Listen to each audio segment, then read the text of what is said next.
gotta grow, don't know where to look.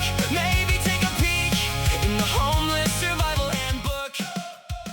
Hey guys, how's it going? Hobo Yeti here on a pre-summer day. I don't say spring because pre-summer is more accurate. It's like 72, and when your blood is thickened to colder temps, this can be 72, 73, gets to be pretty warm. I'm wearing a t-shirt and pants and carrying around a jacket just because. Anyway, yeah, so I put out my new book, the Homeless Survival Handbook, and that's out on,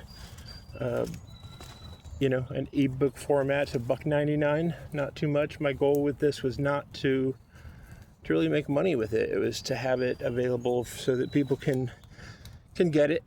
I mean, it costs like $1 for them to, like, their fee and stuff, and then I figured I'd just add on $1 just for the heck of it, and so I think that's affordable if you're about to become homeless, or you already are and you've got a few bucks in your account. You could throw it my way and grab that. I also went to the library yesterday and spent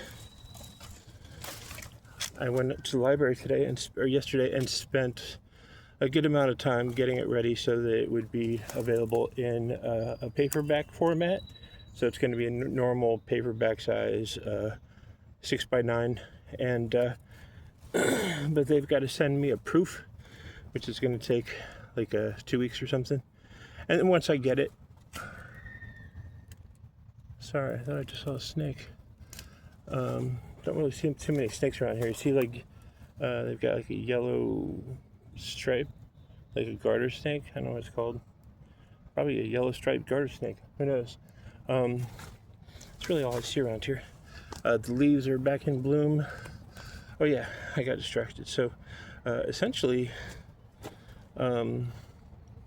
there's that, and then I'm working on the audio, but that might take a little bit of time just because I've got limited funds to do the subscription, and it's like they're charging more per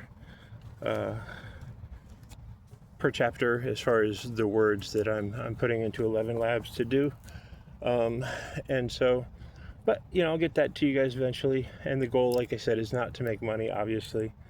My previous book, The Weight of Silence and the Meaning of Salt, that retailed at $9.99, of which I made like $6 or $7, which wasn't bad. But this time around, my goal was not to, it was just more of a, I do make $1 off of it, or I guess with the book, I'll probably make $2 or something, the physical copy if you order one. But other than that, not really something that's gonna take me out of this, unless at some future date I can, and maybe it gets enough response that I can take it to a publisher and they can pay me and we can make it go national. I mean, I think the channel's already national, but we'll see. I'd like to get some feedback on the book. In about a week or two, hopefully earlier, it's going to be available on like all the other platforms, like Amazon and the Google Play or Apple Books and stuff. So once that happens, I'm going to reach out to you guys and ask you to submit or do like a review on it, please. That would really help. Just kind of spread the word, and I'll be going on to different forums and things like that to try to spread the word if I can. Like I said, it's it's not something. It's not a money-making scheme. The thing is I say that because in America these days we're all like, or you tell everybody, we just come up with one idea and make $1 million, and I don't think the powers that be care one way or the other. But at the same time, I don't think it's realistic. I just want to you know, like when I first became homeless, I wish I had had something like this. And you know, it goes through, covers a lot of stuff, you know, first day, second day, what to do. You know, it doesn't cover all methods, right? Like, obviously, anybody can just, you know, be homeless and just do their thing. But it kind of covers like going and getting paperwork and getting discount cards for like the hop or the hop card around here. It's like a transit card and stuff like that. So, you know, there are things that you'll want to be made aware of. It also, you know, talks about first night looking for a stealth camp.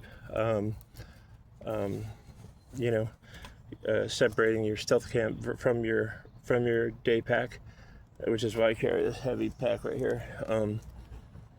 My day pack, my valuables, and things like that. There are, of course, other brands of homeless folk that basically they'll carry an ultralight or a sleeping bag that just does the trick, and you know, year round they'll carry their entire setup with them. That's you know, if I had a lighter system, I think I might go with that, but that is not something I can do right now. I've got some physical problems. Still got my cane to help me walk, and but you know, so by I guess the 25th, or probably closer to the 1st of next month, is when I'll have the entirety of the book out. It'll be in all the available places. I just, you know, normally I would wait to do the great reveal, you know, of the book, the Homeless Survival Handbook, but I just decided to go ahead and put it out there. No fanfare, anything like that. Just, and for those of you who bought it, I appreciate you. You know, hopefully you enjoy it. Hopefully you get some good information out of it. Hopefully it's enjoyable for you. I tried really hard to do a lot of use a lot of metaphors and funny ones at that, because, and the reason it was very important for me when writing the book to make it so that it was funny or humorous, because so much of being homeless is not funny. It's only funny in the gallows humor abstract way, where you're just like, you know, when you're talking to another homeless person or something, and you can compare notes and you're like, this is ridiculous, right? And you just both laugh together, because it is. It's so stupid that it's funny. And but so I tried to include a lot of humor into the book so that it lands softer in a way, if possible. You know, and I think with my previous book, the Weight of Silence and the Meaning of Salt, like that was very serious and very dark, whereas this one is light, and that's what I was going for. You know, and it also touches base on critters. I think I have like one chapter that's like 3 chapters long that talks about different critters, and it's not me being like an expert or anything. It's just research I've done, critters that I've encountered, and you know, wanted to give a little bit of information in there, and not obviously, you know, maybe it would be like okay, let's prop open the paperback and be like, okay, this is what I'm experiencing, this kind of bug or whatever. And so, you know, if it matches what, you know, the problems I'm having, then I'll go ahead and research it further, right? Like with scabies, like I didn't know what I had when I got scabies. Was it last year? Yeah, last year in February, and but it was driving me crazy. I thought it was mites. I thought it was dust mites. I thought it was any number of things. I thought it was a rash, and so, you know, I just want to put that out there, and you know, I tried to include stuff, critters across the United States, but obviously I want to miss some. You know, just the ones that I've encountered, really, or not necessarily hands-on, but like coyotes. Like I know there's a pack of coyotes that roams these woods. I see their tracks all the time. I hear them when a siren goes off, and you know, is loud, right? And yippy. And, you know, when I first heard coyotes, when I was sleeping over there, I was like, and they were close by, I was like, I expected them to sound more like a howl. They sound more like yipping and yapping and turning that into a howl. It's just weird. But so I've got that in the book. You know, and like I said, this is my experience, and everybody, you know, there's a lot of people that have a different experience out there with regards to being homeless and the way they do it. Some people like the city. Maybe they feel safer there. Maybe they feel like they'll be noticed. I don't know. I'm not, you know, I go the Yeti way, the Bigfoot way, the Sasquatch way. Don't be noticed. Don't be seen. Of course, I have been homeless long enough now that I'm just, I don't know, like sometimes I break my own rules. Like, I don't even care. Like, I'm sleeping in there, right? And I hear like somebody digging with a shovel. Like, you hear the shovel go in and that kind of coarse kind of movement of dirt and stuff. And I'm like, what is going on? And I hear it often here. But then I'll get out of my tent and look around. Nobody's nowhere, right? And I think there might be potentially a drainage ditch or something like that, or one of those culvert pipes, you know, but just like a small one, right? And maybe it goes from here to the road or to the other side, and sound travels that way. I know that when I was camping over there, I had that problem. I could hear, and there's like these weird, I guess when they had originally set this spot up, so there's like these white pipes that just come out of the ground. They're not sprinklers, but it's almost like they were preparing the entire area to be residential or something. So they went ahead and put sprinklers under the ground. I don't know. It's a creek. It's a floodplain. I don't see how anybody would build out here, but you know, some of those white pipes, the PVC pipes, are cracked. So maybe sounds coming in from other places, and it's just super loud in my ear when I'm in my tent and I'm paranoid. But anyway, doing okay on I started taking the metrazapine again because I had some really bad nights. I expected to go into withdrawals within like a day or 4, right? Maybe 5. But on the 6th day, I started having super hyper paranoia, and like, you know, a caffeinated squirrel sort of paranoia, just twitching, and then I started to feel really down. And I know I was weaning myself off this stuff, but it was horrible. It was absolutely horrible. So I just kind of I went ahead and just took a half a pill or whatever, and I was like, good job, pharmaceutical America. You've taken a problem that wasn't a problem, medicated me, and made me addicted. So yay, how fun is that? Heading out on the road in a couple of weeks, probably closer to the 1st of the next month, and that's about when I'll be done with the book in its entirety. Then I can focus on the channel, and I also want to write some novels. It's always been kind of a thing in my head. I have multiple novels that I've written, and I got copious notes on them, but haven't written them. I figure I'll take this time in the next while to start writing versions of those. It's like urban fantasy or sci-fi, that sort of thing. It's what I enjoy reading, because it kind of takes me out of the now. It takes me out of homeless survival, Oh yeah, I got to pick up my cart today. So my cart, I ordered a super cheap one, but they kept on having a hard time with the general delivery address. You would think that would not be a thing, but obviously they don't know what a general delivery is. So they called me up and they said, well, we'll take it to there's like a FedEx in one of the, or nearby to the Walmart, and I'll go pick that up today, hopefully. And and that'll be good. And I'll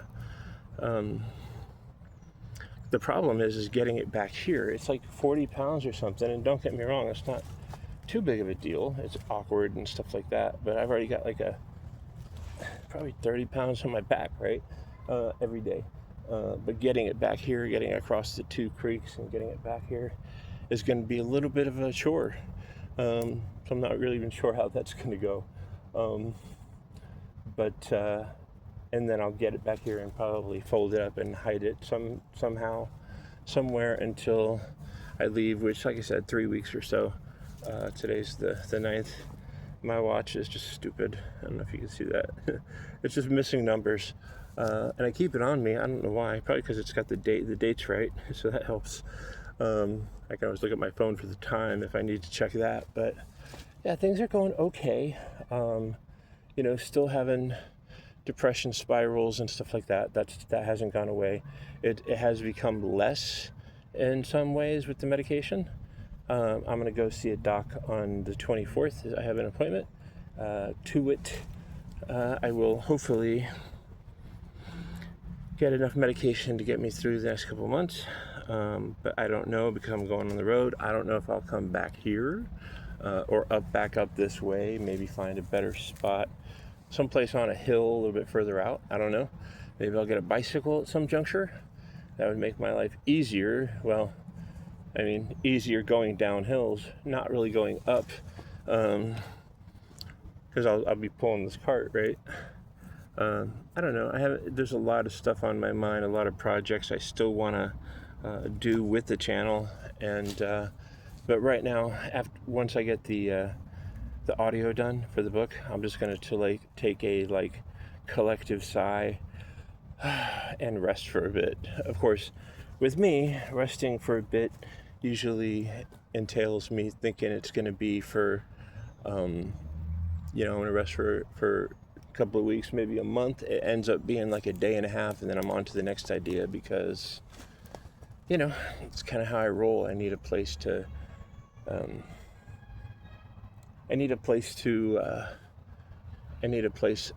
expression. I need to express myself. So anyway, that's pretty much it. That's going on with me right now.